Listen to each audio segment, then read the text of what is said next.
Ginger. That's what you need. A mouthful of the good stuff and you'll see the back of any seasickness. Thank you for your support, John. Don't suppose you actually brought any ginger? No, I don't get seasick. Terrific. Don't worry, Sherry. We've almost arrived at Cordona. I can see land through the porthole. So much for docking by tea time. The captain seemed more interested in his maids than in his maps. Oh, is Sherlock grumpy? Cheer up. We're back where we grew up. It's exciting. What's changed? What's the same? Ugh. I'm starting to question whether the weeks-long journey was worth it. Travelling all this way, enduring this indignity simply to visit a grave. Even if it is my mother's. Ah, that's just Mycroft's nonsense, still rattling around in your head. Try to forget what he said. I have. I believe it was that this is a performative farce, a feeble excuse to avoid responsibilities, and that there was nothing to be gained from it. You needed to do this. Enough of the self-pity and doubt. So we're a little late. What of it? We'll retire to the hotel and visit her in the morning. It'll be worth it. Thank you, John. And if you want to notify the captain's wife of his indiscretions, I will not stand in your way. Oh, at last. I'm quite ready to get off this cursed boat. Come on. We'll go together.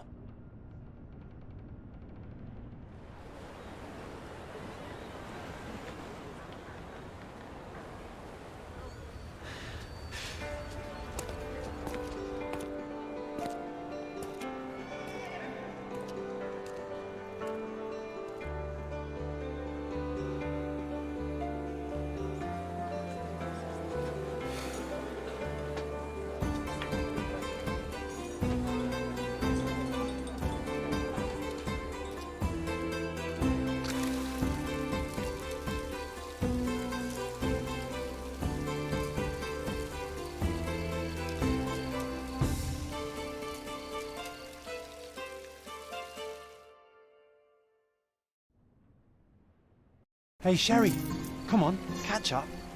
Yes, yes.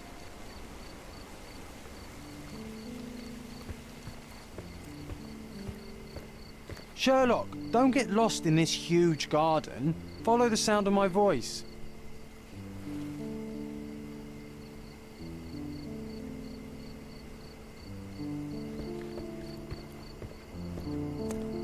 Welcome to Il Palazzo de Lusso, sir. If you need something, sir, please inquire at reception. Welcome to Il Palazzo di Lusso, sir. We just need your signature. There you are. Ah, Mr. Holmes. Yes, we have room 221 prepared for you. I see it was reserved for 2 people. Would you like a second key? Oh, no, I think we'll stick together. Very good. Rooms are upstairs, sir. Welcome to Cordona. Hurry up, Sherlock. I want to see our room. I hope there's a balcony with a view.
I apologize, sir, but your room is not yet ready.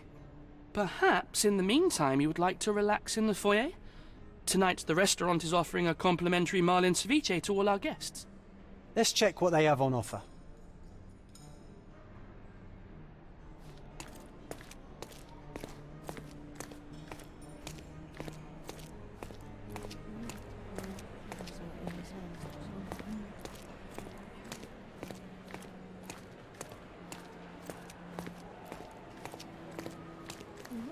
If seafood's not to your taste, everyone loves Benedict's batch. Our poached eggs with hollandaise sauce. Hey, Sherry. Just our luck.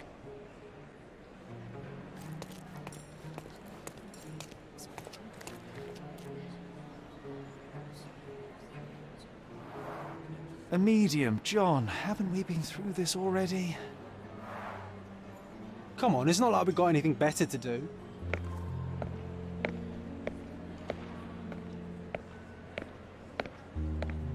Excuse me, sir, but I believe Mr. Galici is conducting a seance at the moment.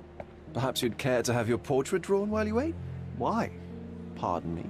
Why should I sit for a portrait? Sir, it's art. It doesn't need a why. It is its own justification.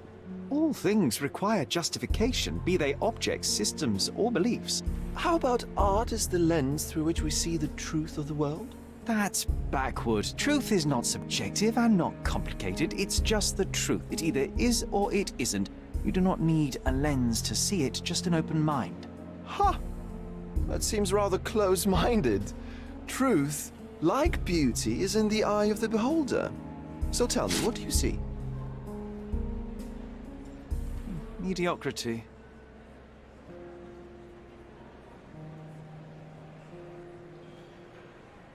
Come now, Sherry. What did he do to deserve that? The servant mentioned ceviche at the bar, Sherry. You should grab us some, and I'll find us a table. I'm starving.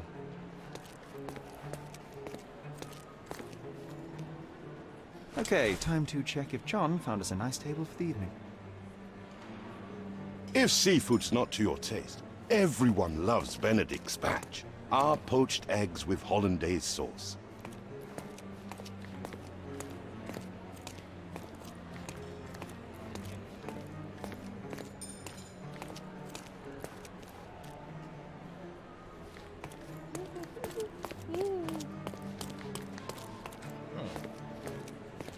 Sherry, I'm over here with my new Ursine companion.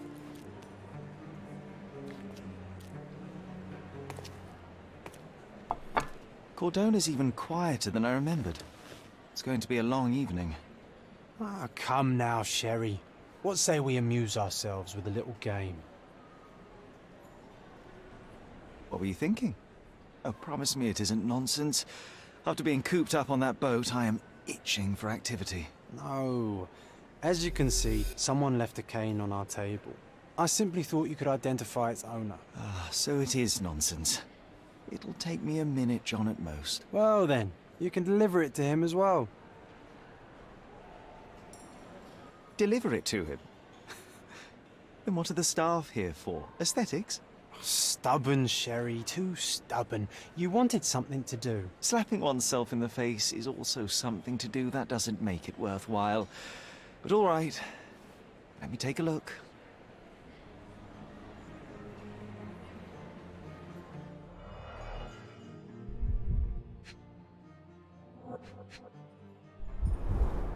The hand grip is a head of a golden Javanese statue, probably stolen from a temple. The dents suggest it has been used as a bludgeon.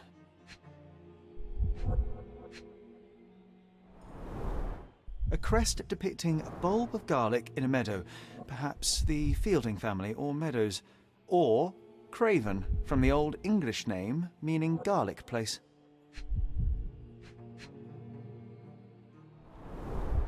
The cane is made of ebony, it's worn uncared for, and bears the scars of numerous hits. This cane is an expensive and ostentatious weapon. Its owner must be vain, volatile, and of noble English blood.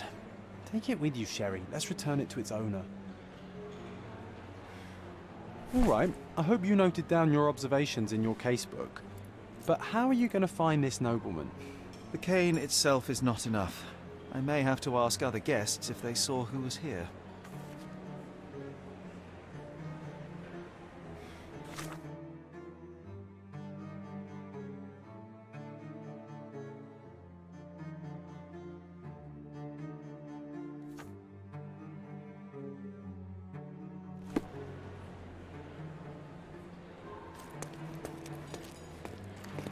Pardon, monsieur, but I am not in the mood to talk.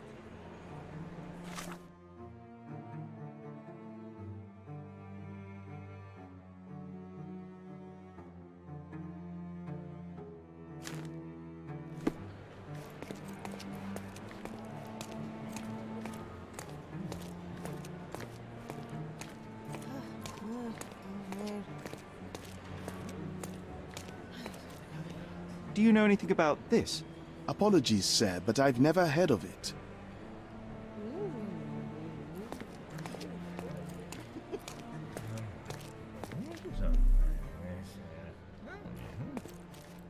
Are you able to help me?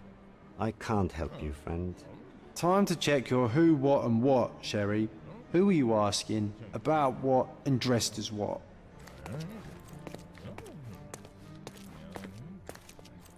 May I ask you something? I can't help you with that, sir.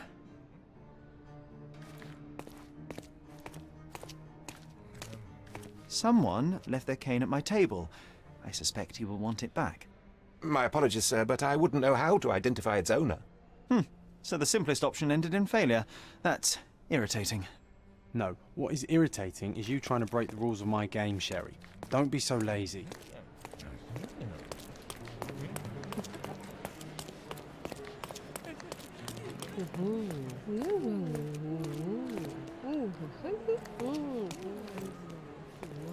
Do you know anything about this?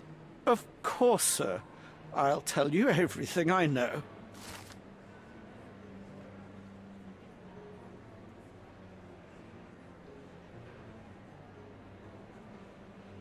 Well, even with your keen senses, Sherry, I doubt you'll find the cane's owner on your first try. And would you be confident enough to bet on it, my friend? Why not? Let's see how good you really are.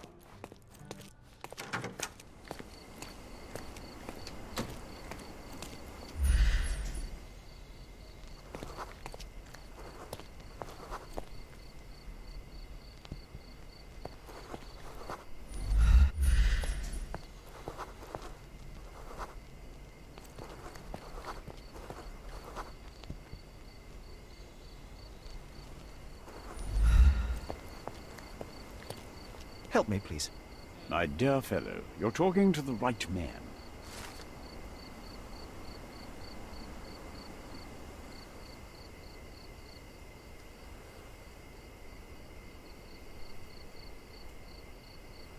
Hey, Sherry, don't we now have the perfect excuse to visit the seance?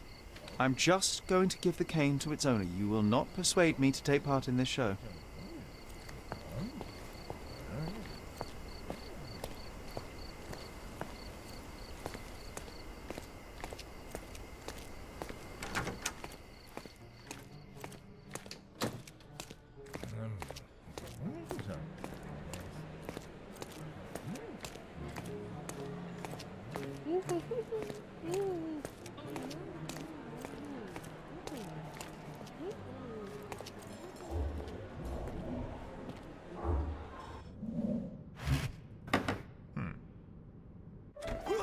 This hotel, this island, it's full of thieves.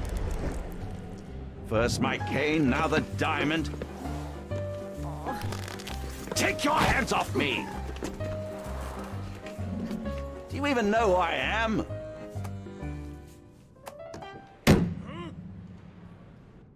Hey, boy! That's my cane! I get that a lot. It's a very common design. What? No, that's a custom-made. A joke. A joke. It was left at my table in the restaurant. I thought it deserved to be returned. Well, I'll be... It is rare to encounter a straight-fingered true penny these days. What a gentleman. But I must ask, how did you know I was the rightful owner?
Simple deduction. Your cane told me everything I needed to know.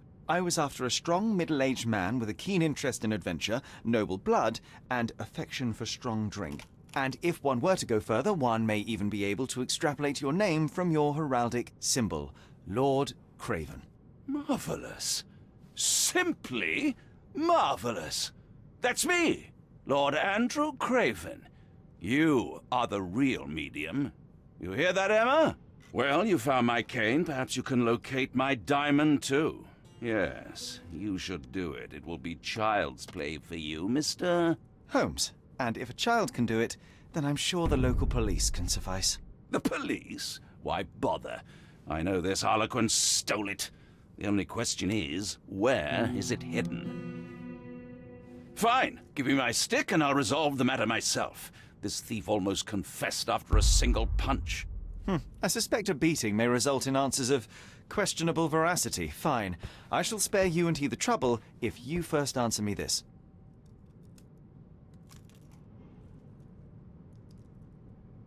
How does a priceless diamond become the subject of a seance? It is an unusual accoutrement. Emma wished to speak with its former owners. My grandfather told us it belonged to a Rajah, an Indian king. So you were summoning long-dead Indian royalty, and, pray tell, you were expecting him to converse in English? To be frank, Mr. Holmes, I don't believe in ghosts. But Emma was fascinated by the idea of meeting a real king, even a dead one. Well, a crown is a crown. Can you describe the stone itself? A yellow diamond, not less than 100 carats, and perfectly egg-shaped. There is not another like it. You insist the medium robbed you during the seance. But what occurred exactly? Ah! It was a dirty trick. We were sitting here in the dark, chanting and holding hands, as expected. Then something began to appear from the medium, like a cloud or a bubble. The swindler called it ectoplasm. Ah, yes. Common in the spiritualist trade, and quite the spectacle. Indeed, perhaps too much. My beloved Emma screamed in horror, and I stood to defend her, attacking that cursed ghost. How brave. But my hand hit nothing. The medium jumped away from me, and Emma fainted. I lit the candle, and the diamond was gone.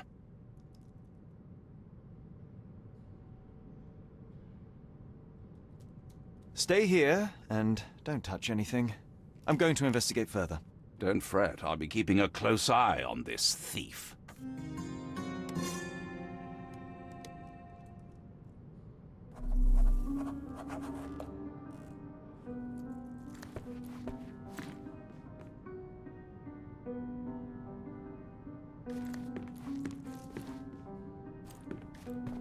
Pale skin, quickened pulse, unsteady breathing. She's barely conscious. The feebleness of women. Really, Sherry? Poor thing. Quite a display for the tremulous visitor. How can you not love this stuff, Sherry? It adds so much atmosphere to the room. Was this covered on purpose? Of course. It is very dangerous to leave a mirror exposed during a seance. The spirits may become enraged. Or someone may notice the trick they should not see.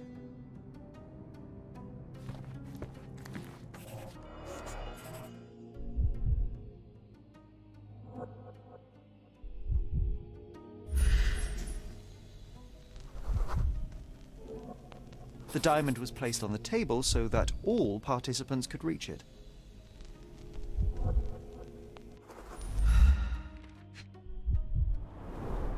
There are light traces of rouge on the edge of this wine glass. Half a glass of Balblair scotch and the remains of a Paul Aranaga cigar. What else does a gentleman need? This must be the ectoplasm. Too bad there's not enough for a proper chemical analysis. Ectoplasm? The ghost was here, Sherry.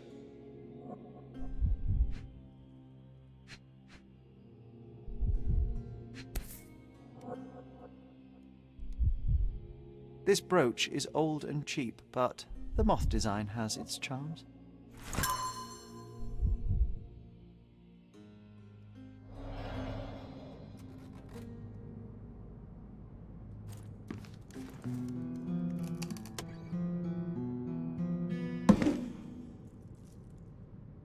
What happened here? I don't know. The ghost. I summoned it as usual, but then it all went wrong. The lady screamed and pointed at Lord Craven. And there was a shadow. Such a mystical force. It terrified the lady. And it must have taken the diamond. Who else could have? Do you feel the presence of any supernatural entities at the moment? Are you joking, sir? My nose is broken, this maniac wants to kill me, and you're asking about the spirits? I suppose this can wait. I will investigate, and the culprit will be identified. But the stubborn brute Lord Craven blames me right now. As if I could do something like that. Perhaps you can reason with him? Please? Seems like you're ready to delve into your mind palace, Sherry. I'm sure you'll make some good deductions. Thank you for helping us resolve the situation, sir. This hefty chair has nearly broken after hitting the wall. Could one man even lift it? At Cambridge, I was captain of the rugby team. It was no place for weaklings.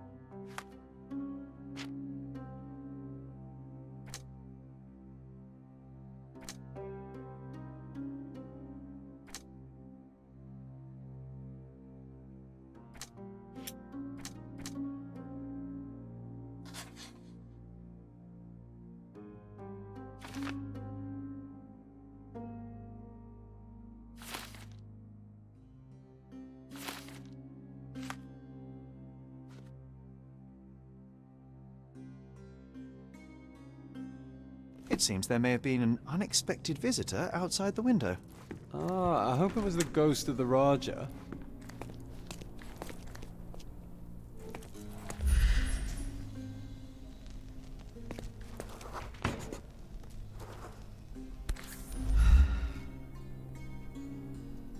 This looks recent.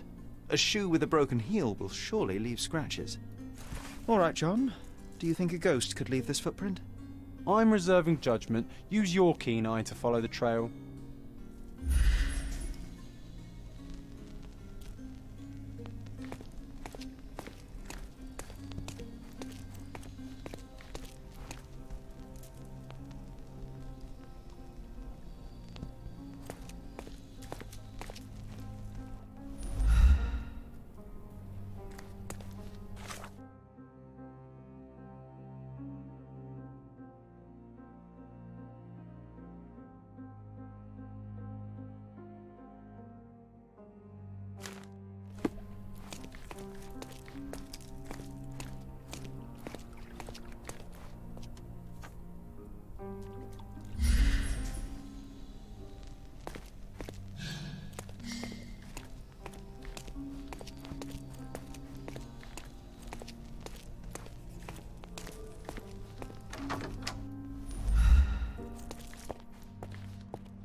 Size 4 with a broken heel.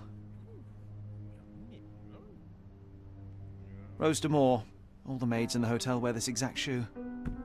So, definitely not the ghost of a Raja? Unless... No, what a shame. Our witness was a nosy maid. Searching the entire hotel could be difficult. Perhaps the other maids can help us find her.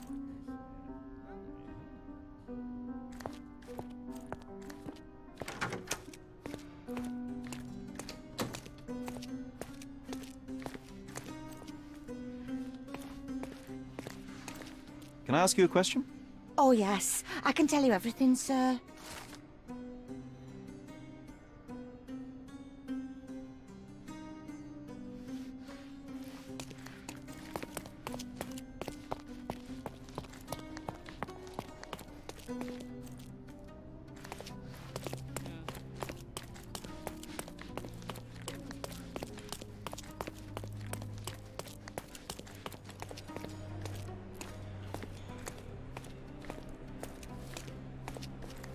This painting looks authentic, but it's just a talented imitation.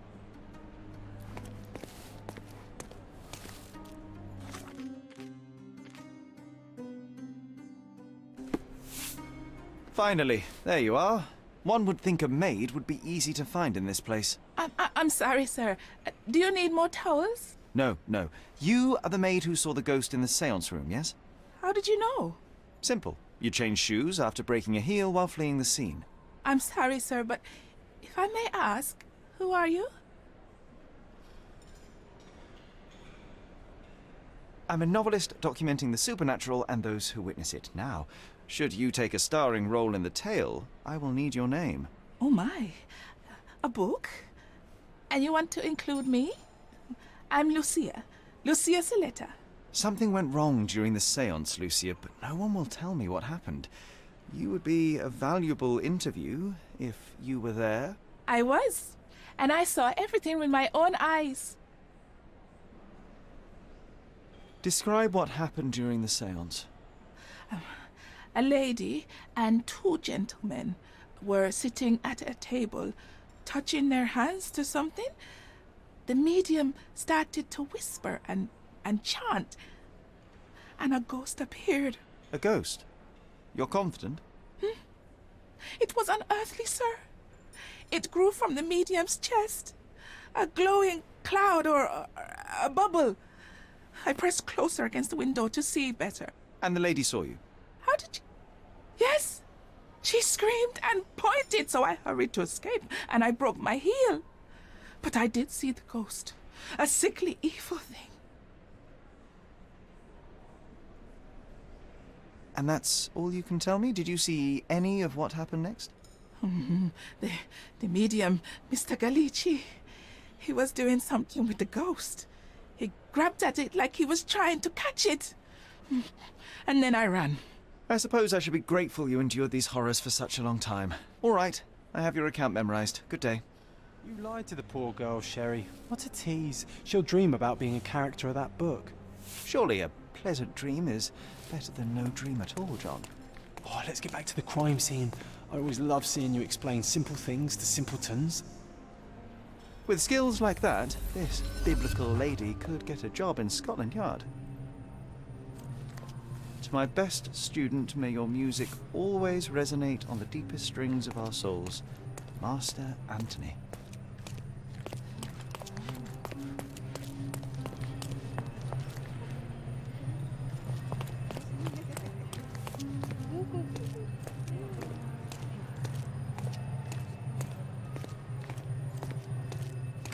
Lady Craven retired to her room to rest.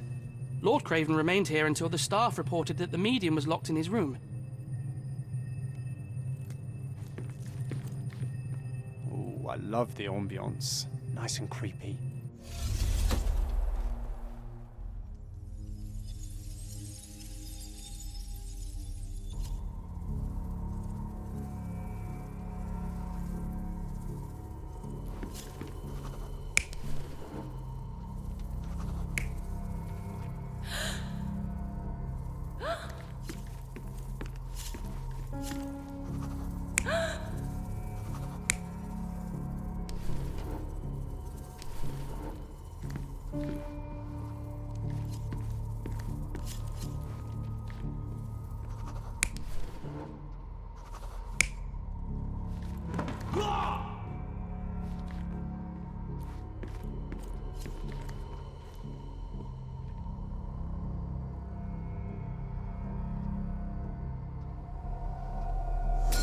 It all began when the lady screamed and pointed at the window.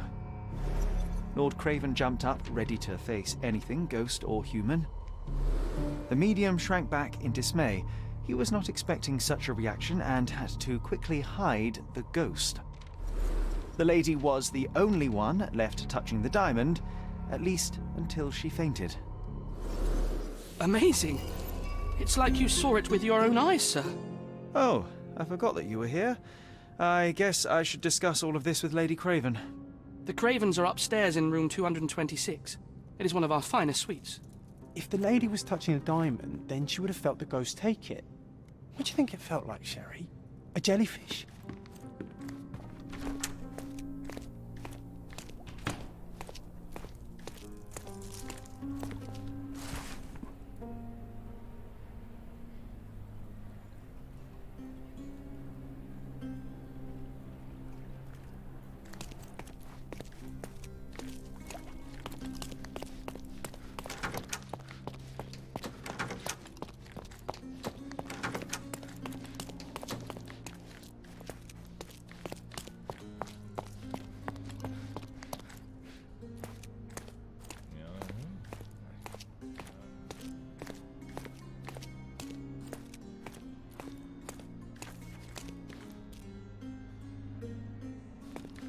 Lady Craven is not who she seems.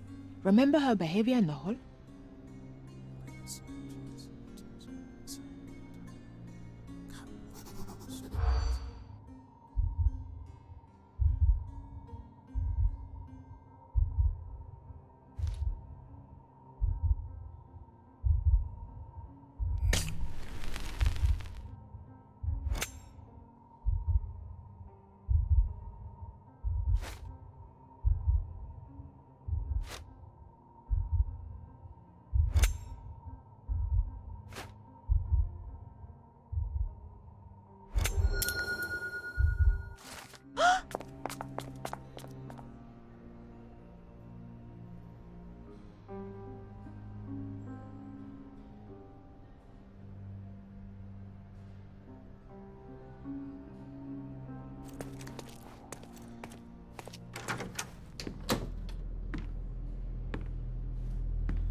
You're here, at last. I didn't do that. I swear, I found her this way. Well, I did have some questions for her, but it seems I've arrived too late.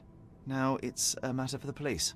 Mr. Holmes, you said it yourself. They're children. They'll only make things worse. You promised me you would investigate. Investigate a theft, not a murder. Fear not. I will tell them all I've uncovered. Please, help me. The police will surely accuse me of Emma's death. You are the only one who can find the truth. Fine, but only because it's slightly more interesting than the walls of my room. Tell me what happened. Look, after you left, I waited in the seance room until the servants locked up Mr. Galici, the medium. And was your mistress there too? Oh, so you know? I suppose I shouldn't be surprised. Regardless, the staff took Emma to her room. She was still feeling dizzy. So you didn't follow her. Interesting. Is Mr. Galici still being held? And where did the servants secure him? He's in room 225. But that pigeon-livered man at the reception desk refused to give me the key. Well, I will have to visit reception myself then. Perhaps he will listen to reason. Where did you go instead? To the bar. It had been almost an hour. I see. And how long did you stay? I partook of a well-earned whiskey or two before retiring upstairs. Ask anyone there. Now we arrive at the tragedy at hand. So what transpired after your detour to the bar? I headed up to my room to find Emma on the bed. I didn't pay her much attention at first. I was still preoccupied with that damned medium. But when I realized she was silent, I drew closer and discovered she was dead. What's more, the diamond lay right there beside her. Oh, well, that is splendid news. Splendid? The return of the diamond will be cold comfort if I live out my days in a jail cell. You must help me. Let me see what I can find. Barely an hour has passed and you already have yourself a murder mystery, Sherlock. Why am I not surprised?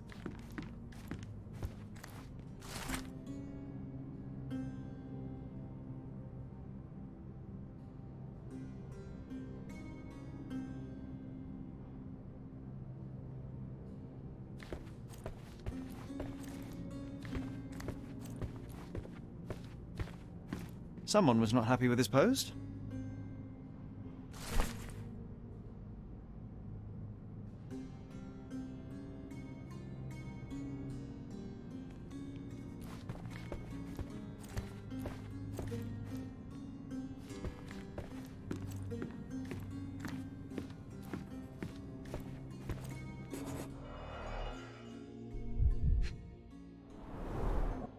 Fard Rouge Calomel Mascara, a real altar of beauty for the travelling temptress.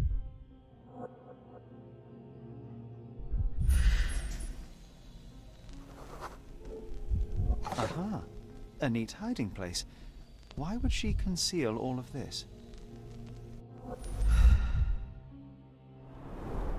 Several £1,000s, that's quite a fortune.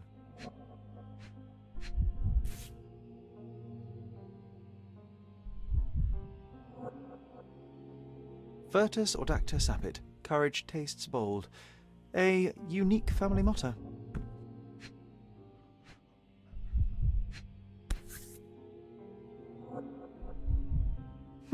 This ring looks out of place among the others, and the design is familiar. The mystery deepens. A victim with a checkered past and poor taste.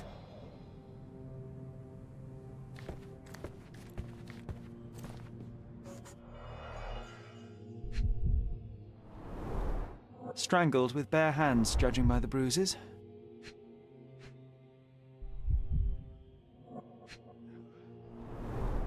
Everything was tipped out of the bed as if it was searched.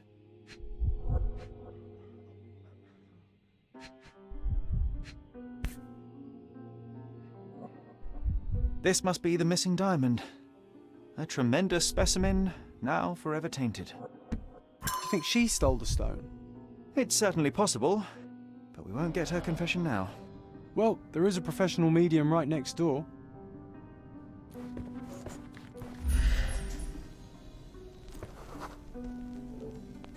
A remarkably simple lock.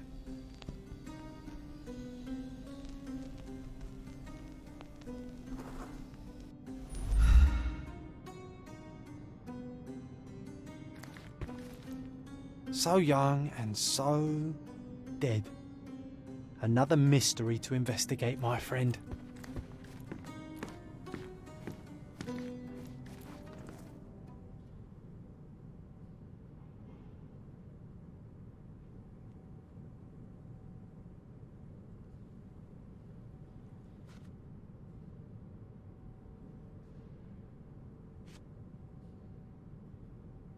I found these jewels secreted away. Are you familiar with them? Ah, it cannot be so. That deceptive wagtail. How could she do this? That sounds like a yes. These items were supposedly stolen from us during our trip. I must have spent hours reporting it all to the police. And it turns out she had them all along. The trollop. I'd kill her myself, was she not dead already?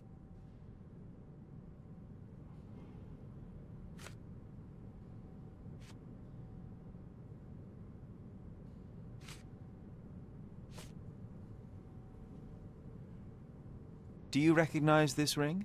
Should I? It's a third-rate piece if ever I've seen one. I'd never buy something like this. Did you ever see Miss Emma wearing it? No. And why should she? I gave her enough jewelry that she could wear a superior ring every day of the week. Do something about it, Holmes. I did not do it. You know that.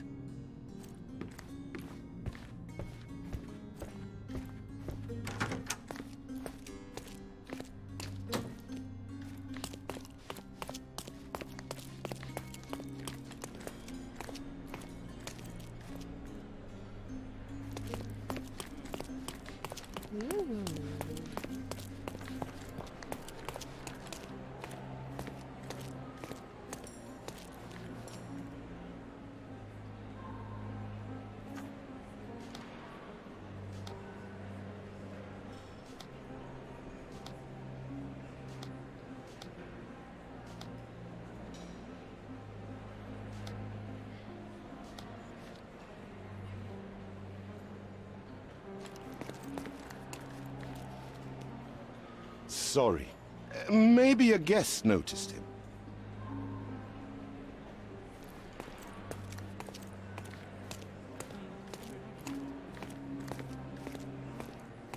Pardon, monsieur, but I am not in the mood to talk.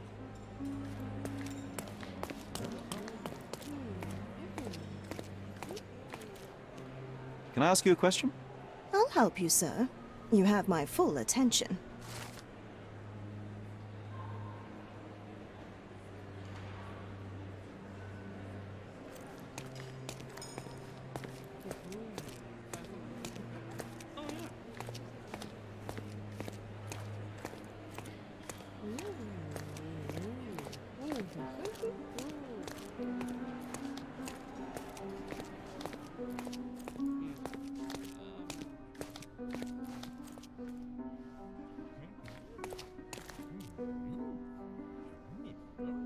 Give me the key to Luca Galici's room. I need to talk to him about the events of the seance. I suppose you are an impartial outsider. All right, but please do not give it to Lord Craven. We do not want to see our reputation damaged further. Awkward. They still don't know what a nasty surprise awaits upstairs. Hush. No need to cause another ruckus. The last thing we want is the police to come meddling.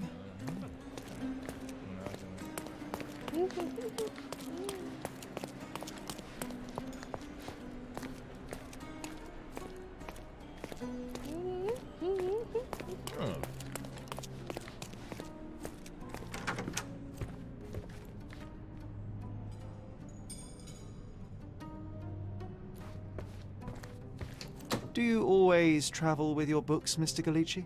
I do. In my line of work, one needs resources available to help deal with the unpredictable and unworldly.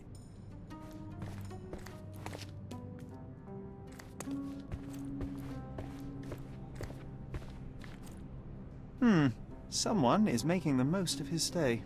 Can you blame the man? I'd say he's not ordering enough. Tools and accessories for masterful prestidigitation. Or weapons and defences against visitors from the great beyond.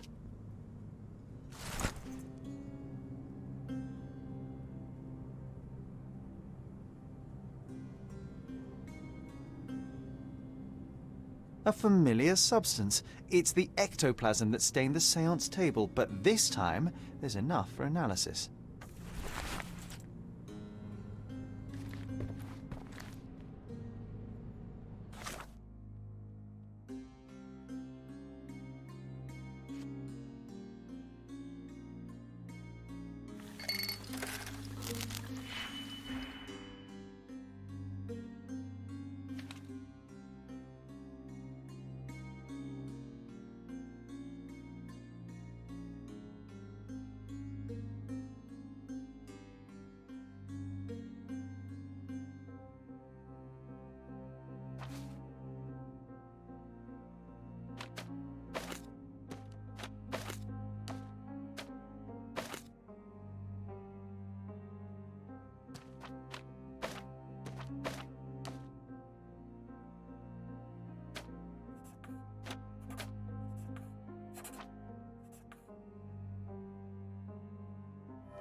My faith in this medium has burst, just like a rubber balloon.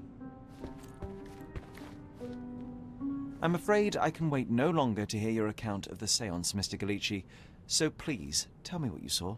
Lady Craven wanted to meet the spirit of the Raja. My conjuration was successful. Perhaps even too successful. I am sure the spirit was the only one who could have taken the diamond. Lord Craven needs to leave me alone. Do you think the police will believe you? Of course. I didn't take anything. And spiritual phenomena are beyond their control. Or should I summon the ghost again so they may attempt to handcuff it? I think I would prefer to begin my investigation in the physical realm.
I have shocking news that changes your situation entirely. Oh, no, wait.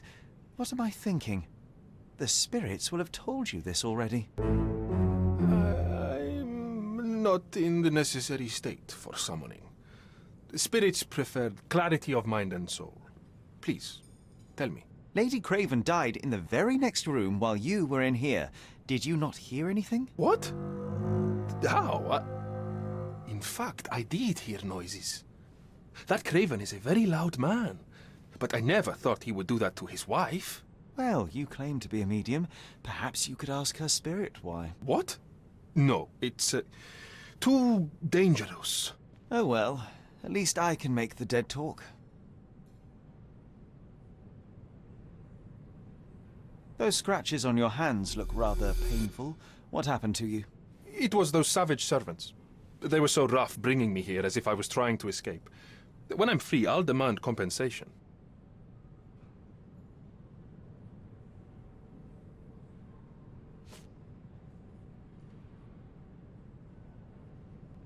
Do you realize just how dangerous it is to hold phosphorus in the mouth? I beg your pardon? I'll bet it makes your rubber balloons glow impressively in the dark, but you'll regret it when the hypertension and vomiting sets in. You mock my talents, sir. You shouldn't be so flippant about things beyond your earthly understanding. How ignorant one must be to compare a spirit's ectoplasm with balloons. It was merely a word of caution. We both know how match factory workers look after several years on the job.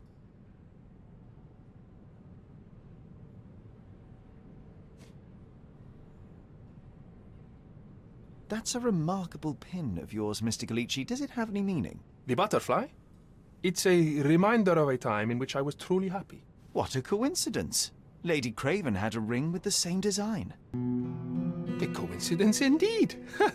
I suspect it is a common theme in jewelry.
Luca Galici, I know you murdered Lady Craven, and I can prove it.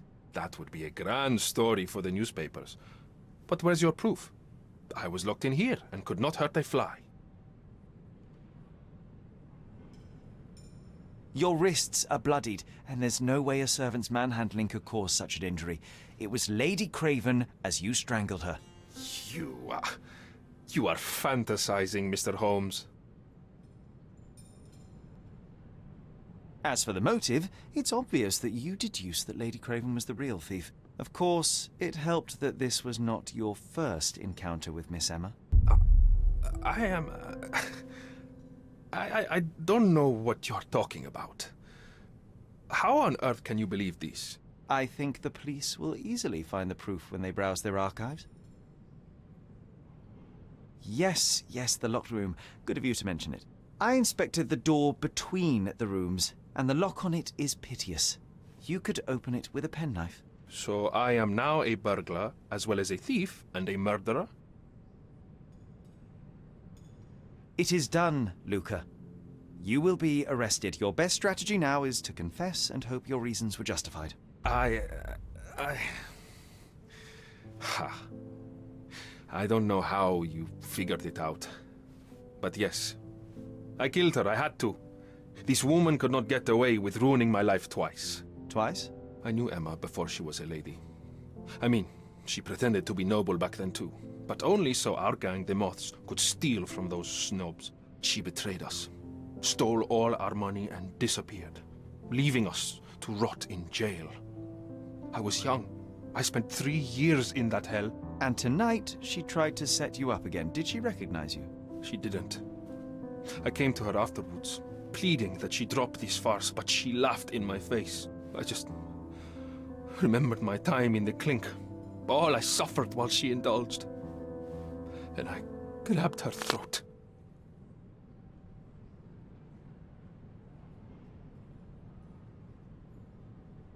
Murder is murder, Luca. You could have told Lord Craven the truth and seen Miss Emma's downfall, but you could not restrain yourself. He would never believe me. We will never know. Still, perhaps a jury will be more easily swayed. If not, you'll get to see your friends in jail again soon.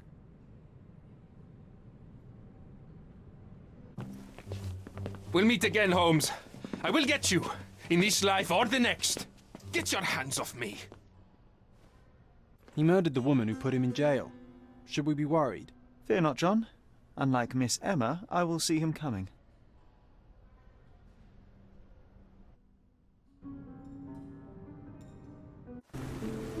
That was too much fun, Sherry.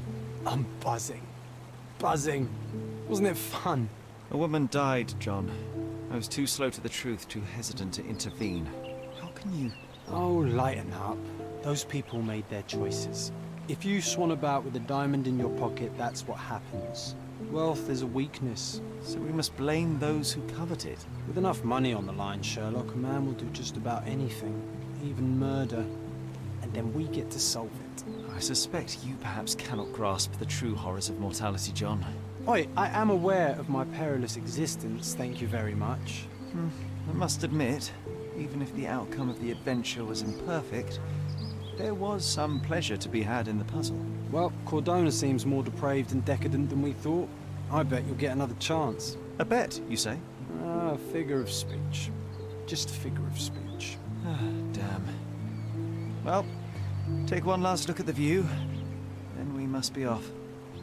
It's time to do what we came here for.